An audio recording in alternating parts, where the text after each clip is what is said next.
Strategic management requires an in-depth knowledge of the systems that affect the company.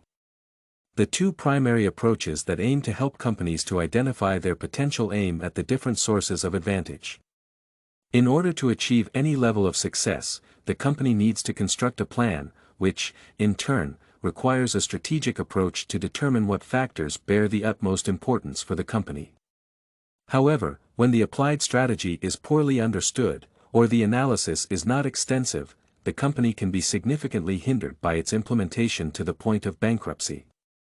This essay reviews the resource-based view of strategy by Prahalad and Hamel and the positioning approach by Porter in order to define their application in practice. The positioning approach uses the company's desired position among the competitors on the market to provide an advantage over the others.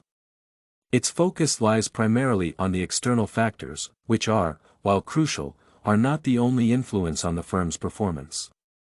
Porter's 5 forces framework allows the company to determine an optimal place on the market where it can earn the highest profitability. According to Porter, the corporate strategist's goal is to find a position in the industry where his or her company can best defend itself against these forces or can influence them in its favor. This approach relies heavily on the analysis of competitors in the market and finding a niche spot that will provide the best opportunity for the company. However, this theory can serve as a hindrance for a company that operates in a market with a low entry barrier or with a high potential for imitation. The positioning approach aims to reveal the unused potential on the market, instead of the firm itself, and can be used to guide the company towards the spot with higher profitability. The resource-based view, RBV, of strategy provides the company with an analysis of its potential in accordance with its internal resources. According to this theory, the identification and optimization of the firm's inner performance, from the research and development to its execution, boosts its profitability. The company's resources must be assessed to determine their value, rarity, imitability, and organization, which will effectively provide the necessary data on its competitive advantage. It is essential for a firm to identify the resources it possesses appropriately, whether they are tangible or intangible, to avoid losing the opportunity to exploit said resources to gain an advantage over competitors. In practice, it is more efficient for a firm to use a balanced mix of strategies to avoid making decisions without considering all crucial factors. None of the strategic approaches should be regarded as definitive, as they do not cover all aspects of the business. Their perspective excludes either macroeconomic factors, for RBV, or microeconomic ones, for a positioning approach. Therefore, it is vital for a company to link its resources and capabilities with the overall situation in the market. Gellweiler states that internal strategic objectives must match external strategic objectives and vice versa. Consistent assessment of factors from both theories provides the most relevant and reliant data that leads to a competitive advantage.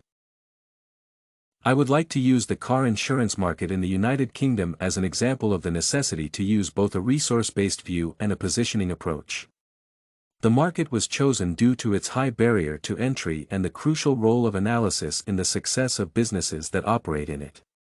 There are numerous parameters that are worth considering when choosing the focus of the firm that attempts to enter the car insurance market, such as the location, the range of services, the desired customer base, and many others.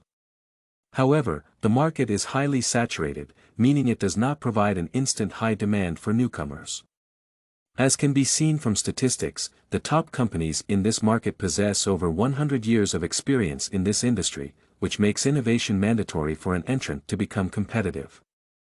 A positioning approach can reveal a free niche spot, such as usage-based car insurance. However, it does not provide any additional data on further improvements of the situation for the firm.